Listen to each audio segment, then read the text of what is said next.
znači prije nego završim odgovor, kaže prelazimo na drugo pitanje. Prije toga on mene već 2 puta zapravo prekinuo u misli. Ali ja sam rekao, ok, pustit ću ti i za HRT što si me prekinuo i za HDZ, ono, nek ti bude. I onda dolazimo do pitanja, do palestinskog pitanja.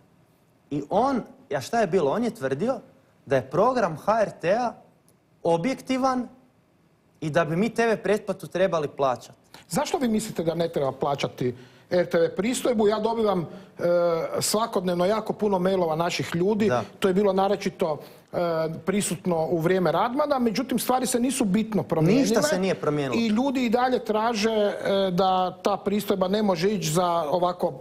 Čak sam dobio tužbu zato što je recimo jedan gost ovdje rekao da oni služe za pranje mozga. Što vi mislite? Samo da vam ispričam jedan zanimljiv detalj.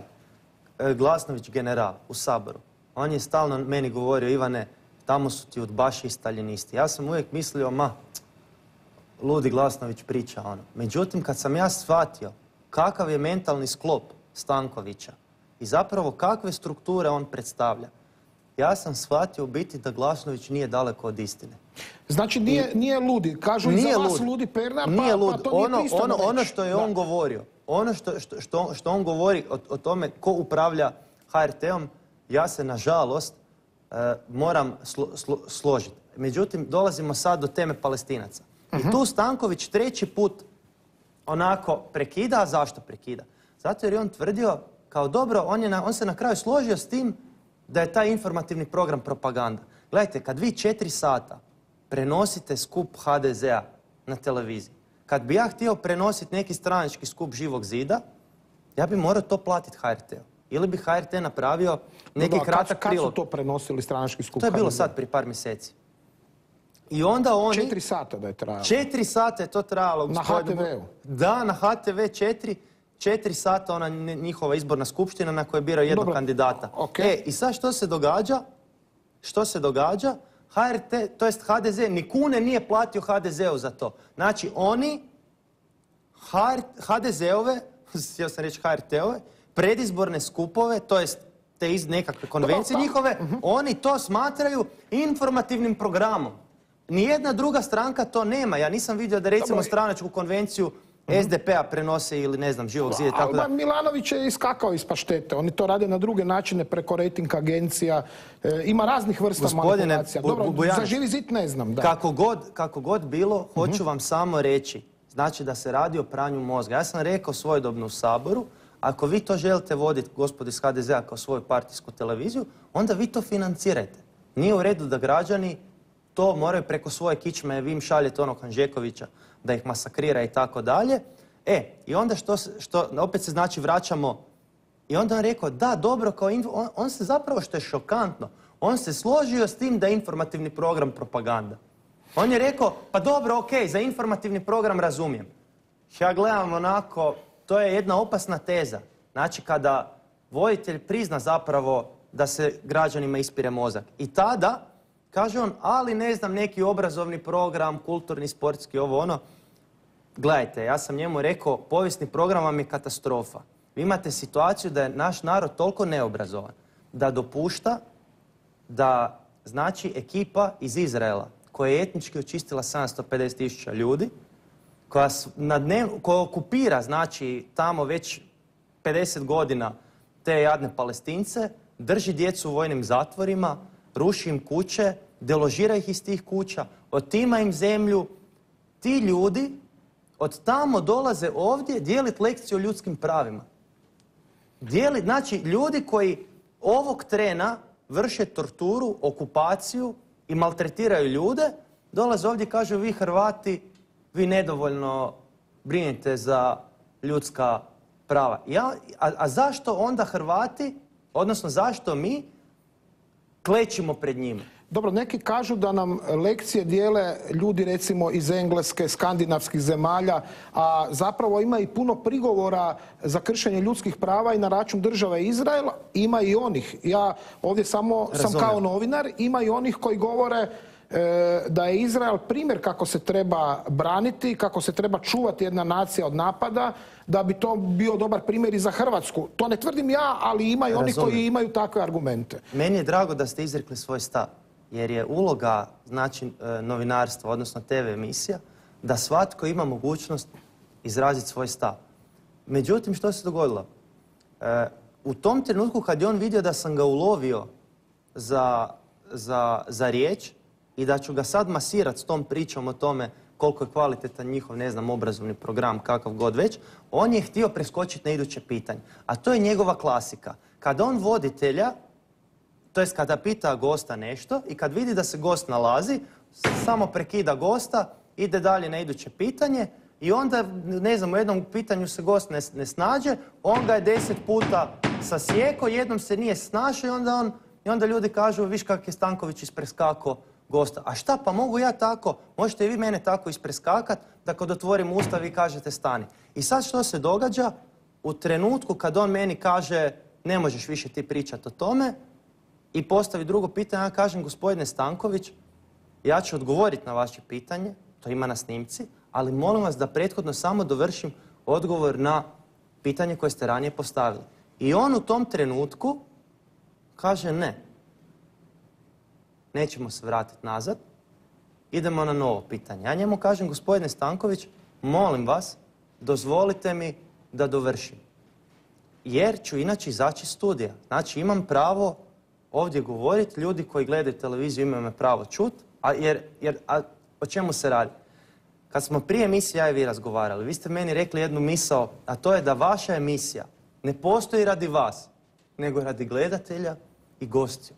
Vi ste ti čija je uloga da, ajmo tako reći, ponor između gledatelja i gosta da ju prevaziđete. I ako vi znate da gosti odnosno da gledatelji gledaju emisiju radi gosta, da ih zanima što gost ima za reći, vi ćete tu emisiju podrediti kome? Sebi ili gostu? Naravno, gostu. Zato sam vas i pustio da kažete. A Stanković ne. Za njega emisija je podređena njemu. I on kaže ovako, ja sam taj koji određuje što će se govoriti u ovoj emisiji. Znači mene sve i svjetske i regionalne, i svjetski mediji regionalni, mene pitaju, gospodine Pernar, što vi imate za reći? A on kaže, ja određujem što će se ovdje govoriti.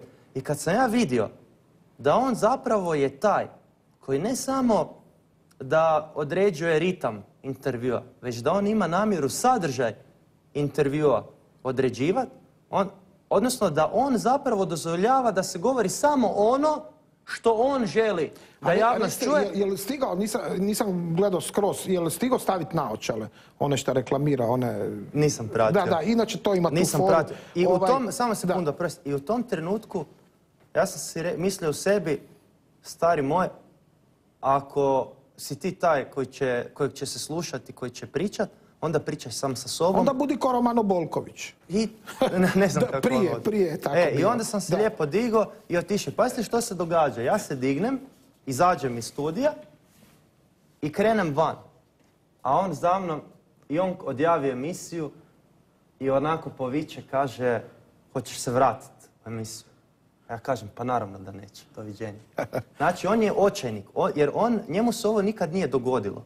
A zašto mu se nije dogodilo? Zamalo mu se dogodilo, oprostite na prekidu, prvo je pobrisao pod s njim pokojni Aleksandar Tijanić, on mu ga je spustio, a onda moram priznati i Milorad Dodik, kojeg ja osobno baš previše ne simpatiziram, ali očito mu je bukvicu. A on vjerojatno zna razloge zašto je pred njima bio skrušeniji nego pred nekim drugima. Stvar vam je u tome da postoje ljudi koji su očajnici. Znači ljudi koji ako ne iskoriste tih 60 minuta kod njega, oni zapravo ne postoje u medijskom prostoru. Većina političara kleči. I on zapravo dovodi nekakve jadnike u svoju emisiju koji zapravo ne mogu na drugi način doći do medijskog prostora i onda oni kad ih on vrijeđa, omalovažava i prekida, on njima je neugodno, joj kak ja odem, kad ću ja dobiti opet priliku reći, a meni je potpuno svejedno. Ja znam ima milion drugih emisija, ne vrti se svijet oko Aleksandra Stankovića, nije s njim počeo,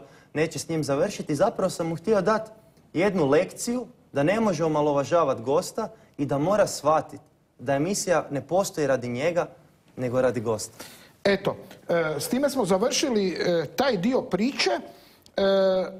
Vidjeli smo u onom prilogu, gostovali ste, evo, prije 5 godina, to je bio vaš, prije 5,5 godina je bio vaš prvi televizijski intervju bio u Bujici. Tada sam išao tek na jednoj televiziji, na zagrebačkom OTV-u.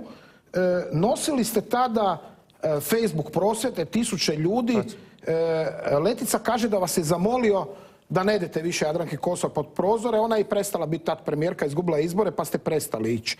Ali recite, zašto sa jednakim žarom nije bilo rušenja Milanovićeve vlasti? Daću vam iskren odgovor. Ja sam u jednom trenutku shvatio da nas 10.000 koji smo na ulici, mi nismo zapravo većina. Većina ljudi u ovoj zemlji podržava HDZ i SDP. Odnosno, oni koji ga ne podržavaju, oni nisu ekspresivna većina. Odnosno, oni ne izlaze na izbore. Oni su nezainteresirani za izborni proces. A u politici, znači ko je na vlasti, ne odlučuju ljudi koji ne izlaze na izbore. To što 50% ljudi je protiv HDZ-a i SDP-a, ako oni ne izađu na izbore, a ne izlaze na izbore, oni zapravo ne postoje. I ja sam tek kasnije shvatio kada, znači, kad u svakom izbornom ciklusu HDZ i SDP dobivaju 80% glasova, ja sam tad shvatio zapravo da je tek 20% za promjenu. I nema manjina od 20% legitimitet da na ulici ruši tu većinu od onih koji izlaze na izbor. I iz tog razloga nisam radio ulične prosvjede ni protiv SDP-a, niti planiram sada protiv HDZ-a, sve dok se koristi isključivo demokratskim metodama, znači političkom borbom dok ne igraju prljavo. Ako krenu prljavo, onda je to druga stvar. Ali sve dok HDZ pristaje na političku borbu, političko sučeljavanje argumenata i ideja putem javne televizije i sučeljavanja na tribinama, u parlamentu i tako dalje, ja nemam nikakav legitimitet da idem ikakvim drugim metodama na njih. Da vidimo sad što o vama kažu onako blic građani Zagreba. Mi ne emitiramo nedjeljom u 2, nego ponedjeljkom, sredom i petkom u 20:05 i mi ne kratimo. Pa ljudi šta su rekli, neki su vas popljuvali, neki su bili pristojni. Eto, narode, gledajte.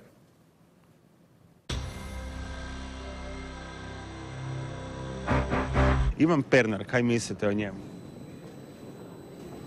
Šta mislim o njemu? Ja mislim da je to čovjek koji misli to kaže. Pa okej mi je li kazna, mislim, s obzirom kakva je ekipa u Saboru, on barem kaže što misli i daje im svima malo po guzici. O Ivanu Pernaru? Pa on, mislim, ne ostavlja ozbiljan dojam.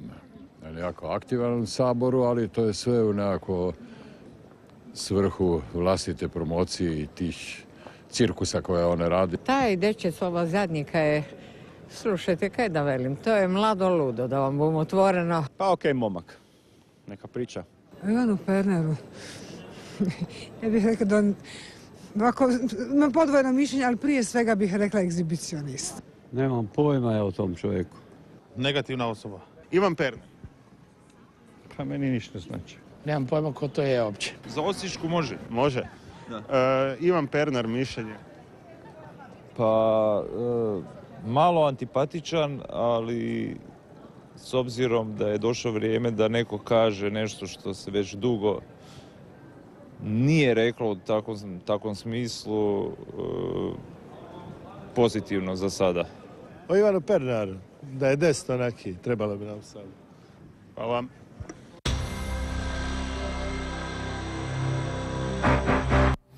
Komentar, gospodine Pernar. Evo, ima ljudi koji vas vole, koji vas kritiziraju, neki misle da ste ekscentrik.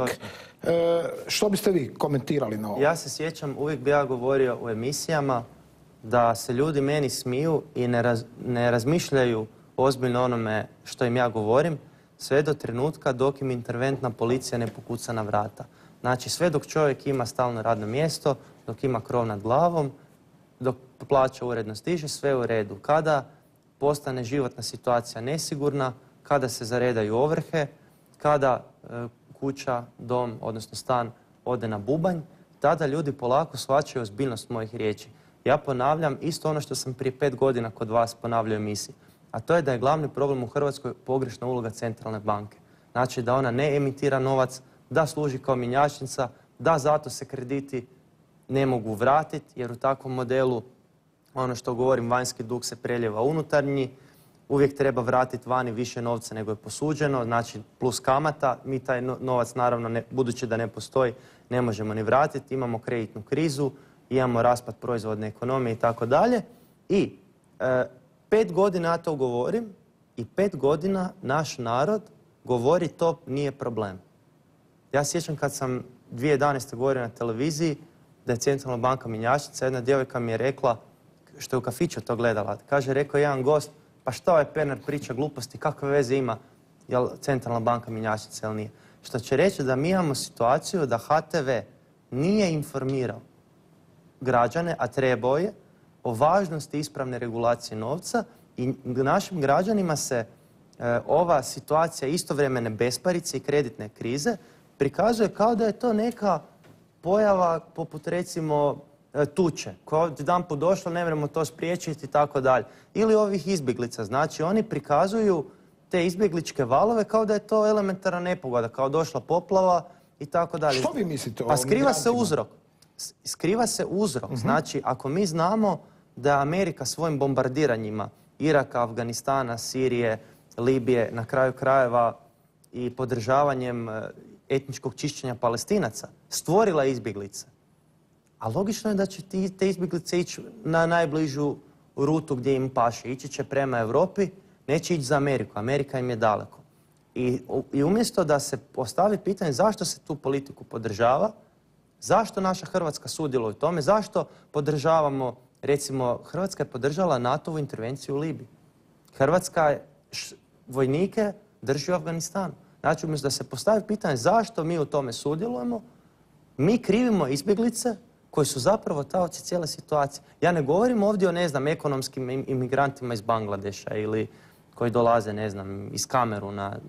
Dobro, ali govorim baš o izbjeglicama. Znači, ne može se za izbjeglice iz Iraka kriviti nikog drugog osim američku vladu. Jer mi znamo da prije američke intervencije od tamo izbjeglice nisu dolazile. Islamske države tamo nije bilo. Ista stvar u Libiji. Nije dobro. Gospodine Bojanec, nije dobro.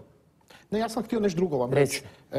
Viktor Orban je u jednom svom legendarnom govoru govorio o planu bivšeg generalnog sekretara Kofi Anana da u Europu zapravo dođu milijuni i milijuni.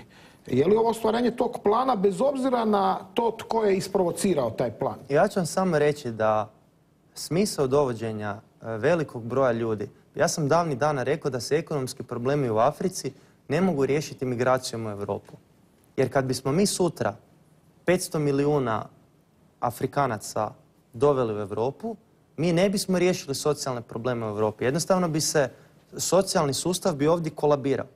Što mislite o pobjedi Donalda Trumpa? Ono što mi trebamo jest pomoći zemljama trećeg svijeta da se od terase tog terora MMF-a i Svjetske banke. A ko će nama pomoći?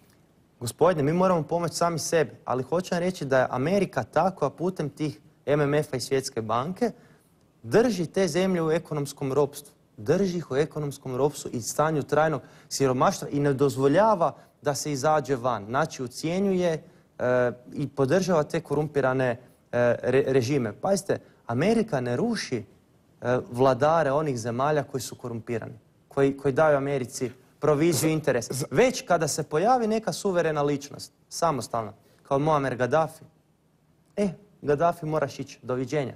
Znači, ponavljam da izbjeglice nisu krive, oni su žrtve, bez obzira da li su žrtve rata ili ekonomskog rata. Hoće li pobjeda Donalda Trumpa na američkim predsjedničkim izborima promijeniti tu politiku po vašoj procjeni?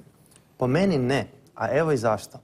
Zato jer jedini način da se očuva vrijednost američkog dolara, budući da Amerikanci sve uvoze i ništa ne proizvode, odnosno oni imaju najveći trgovinski deficit na svijetu. Oni imaju najveći proračunski deficit na svijetu i najveći državni dug na svijetu. I paradoksalno oni imaju najbolji kreditni rejting, čime je jasno da je to farsa i da je zapravo baza za vrijednost dolara ne to što Amerika proizvodi neka stvarna dobra, jer osim oružja oni malo toga proizvode, već je... I genetski modificirane hrane. Već je baza za vrijednost američkog dolara to što se nafta prodaje za dolare i tko god treba naftu mora tražiti američke dolare. I onda Amerika da američke dolare u zamjenu za stvarna dobra. I na taj način Amerika zapravo parazitira nad cijelim svijetom.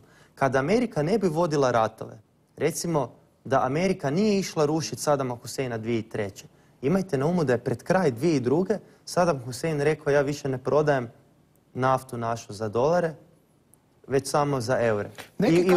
I kada bi Trump odlučio da će prestati s tom politikom ratova zbog nafte, našla bi se Amerika danas sutra u situaciji da američkom dolaru kolabira vrijednost. Znači ovakav neprirodan omjer društveni, odnosno neprirodne društvene odnose u svijetu je moguće održati samo stalnim ratovima.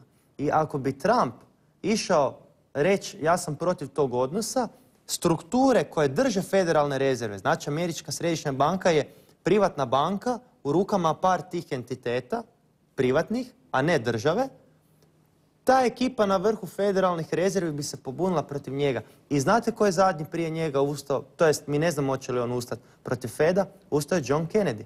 John Kennedy je pravo nad stvaranjem novca vratio državnoj riznici. I kroz 6 mjeseci je bio ubijen i ukinuta je odredba koju je on doveo.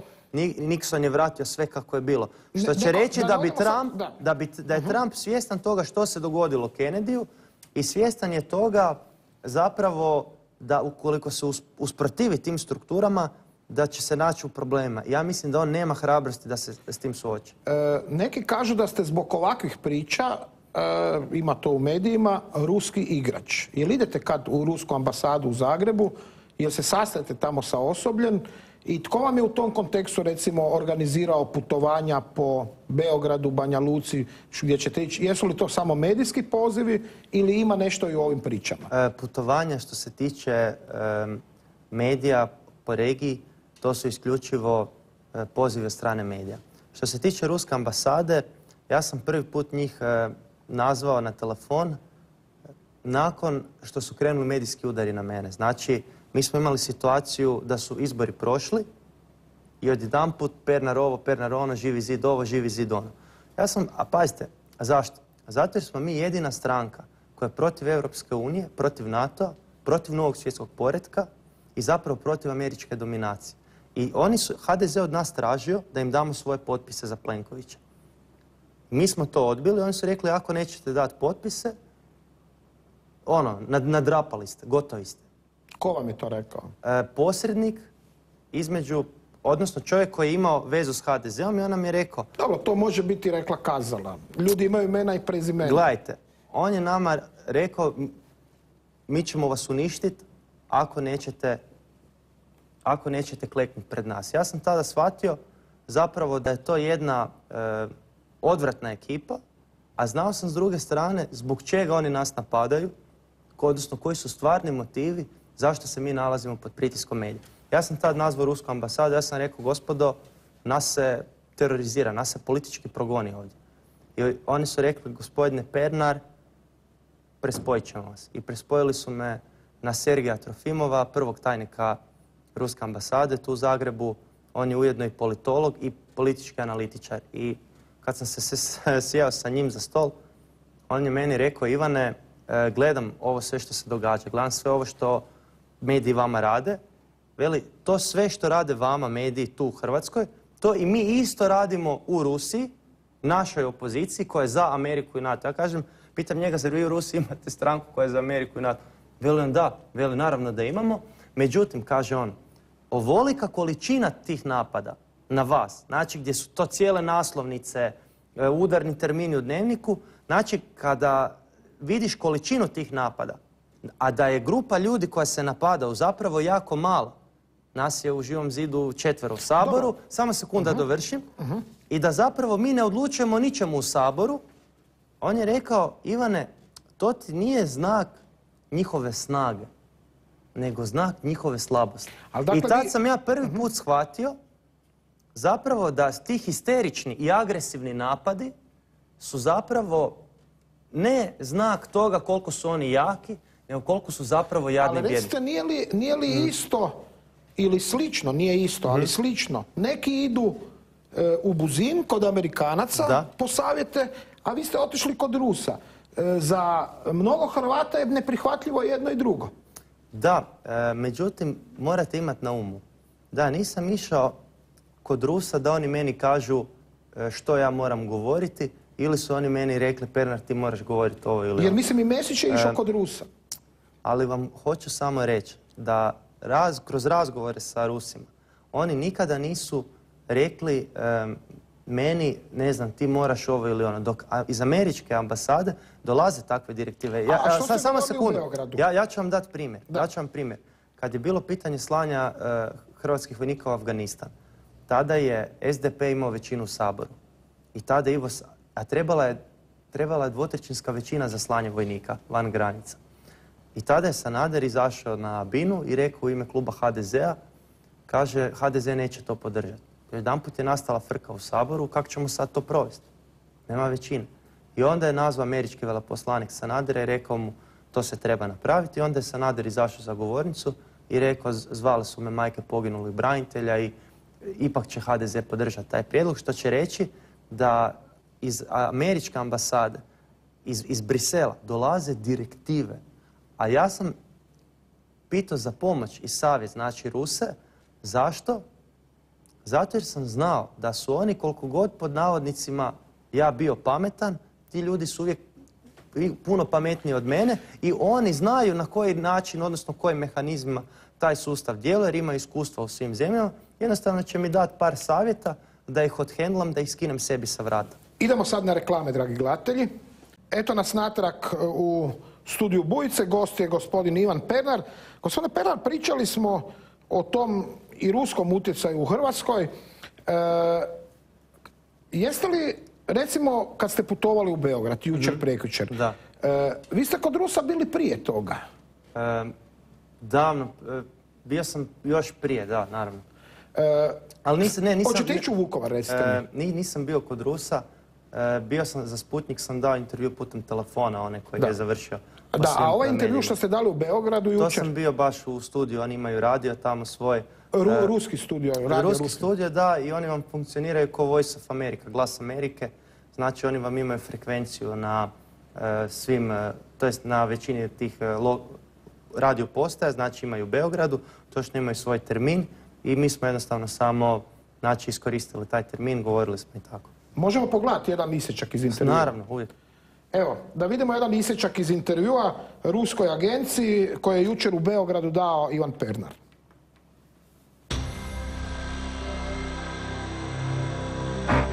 Niste pošli u školu u toj staroj zemlji za koju mnoge vežu drage uspomene.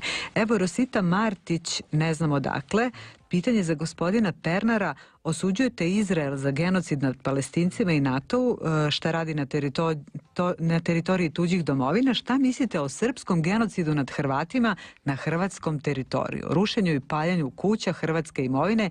Smije li se o tome ovdje pričati? Naravno da smije. Šta mislite o tome? Da smije, međutim, treba govoriti istinu. A genocid je znači sustavno ubijanje Hrvata. Znači da je baš postojao cilj da se Hrvate kao narod, znači u smislu genetskog materijala, znači da se istrijebi ljude. Stvarnog genocida moram reći da u onom, na nekom makroplanu nije. Bilo je mjesta gdje je neko poubio Hrvate, ne, ali u suštini je politika bila, recimo, bosanskih Srba da se Hrvate protjeruje. Kao što je bila i politika hrvatske vlade da se protjera Srbe.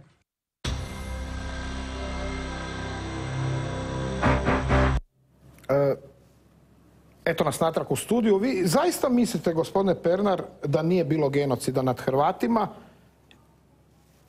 Ja ću odmah postaviti pitanje Prijedora, na primjer.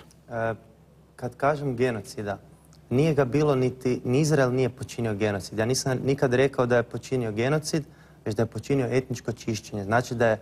Znači nije Izrael išao za tim, kad su osnivali svoju državu, da poubijaju sve Palestince, već su išli za tim da ih protjeraju.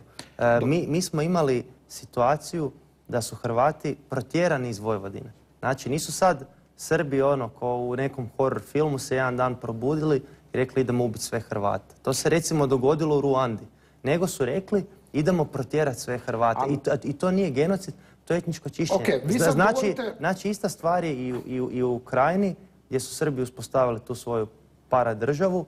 Oni su isto išli za tim da zapravo etnički očiste ljude, a ubojstva su koristili više kao instrument za zastrašivanje u smislu ako ne pobjegnete to vas čeka. I isto stvari u Bosni, iz Bosne su isto protjerivali Hrvate iz područja pod svojom kontrolom. Da li je bilo negdje da su ubijali ljude? Je. Bilo je na Ovčari.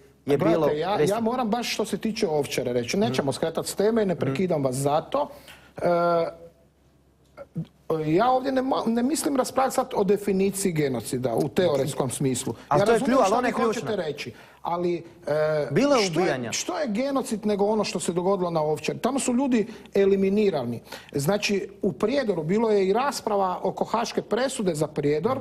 Neki smatraju da je isto kao u Srebrenici da se genocid dogodio u Prijedoru. Nisu sad bitne tu presude. Bitna je stvarna namjera. Srbi su imali genocidne namjere i mislite li u krajnjoj liniji da je primjereno 3 dana prije 25. obljetnice Vukovarske tragedije na ovakav način, bez obzira na teoriju, uopće raspravljati u središtu Beograda? Gospodine Bujanec, reći vam iskreno. Znači, moramo se držati činjenica. Da li je bilo genocidnog plana? Možda jest, možda nije. Međutim, pitanje da li je bilo genocida... Vi dakle mislite da možda nije bilo genocidnog plana? Možda je, ali samo genocida bilo nije. Znači, ubojstvo 200 ljudi, recimo na Ovčari, se ne može smatrati genocidom u smislu kad su poubijali, ne znam, 1 milijun Tucija u Ruandi, razumijete? Nas je manje, a tisuće i tisuće ljudi u Prijedoru? Ja nisam znao. Evo, ako su tisuće Hrvata poubijane u Prijedoru, onda se to može smatrati... Eliminacija ljudi iz kompletne Bosanske Posavine, više od 200.000 Hrvata. To je etničko čišćenje. Znači, ali zašto? Ali samo sekundu. Ali genocid i etničko čišćenje nije isto. Ja sam rekao, Izrael nije napravio genocid nad Palestincima, nego etničko čišćenje Palestinaca. Isto i Srbi su napravili etničko čišćenje Hrvata, ali ne vidim element taj genocida. A ono što ste rekli za hrvatsku vladu da je imala politiku protjerivanja Srba i to reći usred Beograda 3 dana prije Vukovara, nije baš u redu. Gledajte, ako vi... Mislite da vam ljudi to neće zamjeriti? Gospodine, ljudi mogu zamjeriti, ali svi znaju da se recimo u Osijeku ljudi koji je bio srpske narodnosti je bio mučen. Ma di to? A gospodine, u Osijeku bilo je toga jer sam razgovarao... Recite di je bilo. Znate neka imena? Ja vas pitam, evo, imamo otvoren prostor. Gospodine Bojanic, ne znam, evo. Ali mislim da je toga bilo, a zašto? Zato jer ja znam da sam ja kao dijete... Zato je to tako kaže Vesna Teršelić. Ne, nego zato jer ja znam da sam ja kao dijete mrzio Srbe, a mrzio sam Srbe ne zato jer je ta mržnja bila u meni, već zato jer je državna televizija, znači propaganda je bila takva da sam ja Srbe kao grupu, ne znači kao neke loše ljude, nego kao narod sam ih zamrzio. I ja znam da su se ti Srbi osjećali u Hrvatskoj kao nepoželjni i nedobrodošli. A je li to zbog njihove agresije ili zbog propagande? Ja se slažem da je apsolutno dio bio zbog agresije. Međutim, vi ste imali situaciju gdje su Srbi dobivali otkaze u firmama isključivo zbog svoje narodnosti. A jesu li možda prije toga u Jugoslaviji bili zapošljavani zato jer su Srbi? Ja se slažem s vama. Moguće, odnosno ne moguće, nego sigurno je da su po tom ključu bili zapošljavani. Ali kada vi kao društvo vodite politiku gdje s jedne strane im oduzimate radna mjesta, a samo sekundu da dovršimo, a s druge strane bio slučaj obitelji Zec. Znači bio je Srba, bilo je slučajeva Srba koji su bili običan kriminal, a ne nikakva etnička priča. Odlična stvar. Nažalost, u ratu jako puno običnih kriminalaca na obje strane razmisli na koji način da se ja dočepam stana, na koji način da ja nekoga opljačkam. Vi mislite da su hrvatski branitelji kriminalci? Ne, slušajte. Hajde ćete mi zovati, molim se da dovršim. Znači, ako sam ja kriminalac, recimo, i razmišljam kako da opljačkam nekog ili ukradem nečiji stan bez da završim u zatvoru, a ja znam da pod navodnicima Srbi nisu poželjni, ja ću ići pod navodnicima nekog Srbina istjerati stana i tako dalje. Hoću reći, postojao je razlog zašto je dio Srba otišao iz Hrvatske, odnosno bio je pritisak na njih. Sad, nije bilo onog klasičnog... Pa dobro, drugčije ste rekli, ljudi su čuli, ali ona nema veze sad. Hoćete ići u Vukovar, gospodine Pervan? Za 3 dana. Znam da bi trebao ići i naravno da ću otići. Hvala vam lijepa na gostovanju u Bujici. Vidimo se u Vukovaru. Drage gledateljice, poštovani gledatelji, za kraj imamo jedan demanti. Anto Nobilo u ime Vojislava Stanimirovića. Neću ništa komentirati, demanti se ne komentiraju. Imat ćemo priče i vidjet ćemo što se dogodilo i u Tovarniku i drugdje na vukovarskom području. Bez obzira na to što o tome mislili neki Srbi u Beogradu, ja nemam namjeru ići tamo niti pričati išta.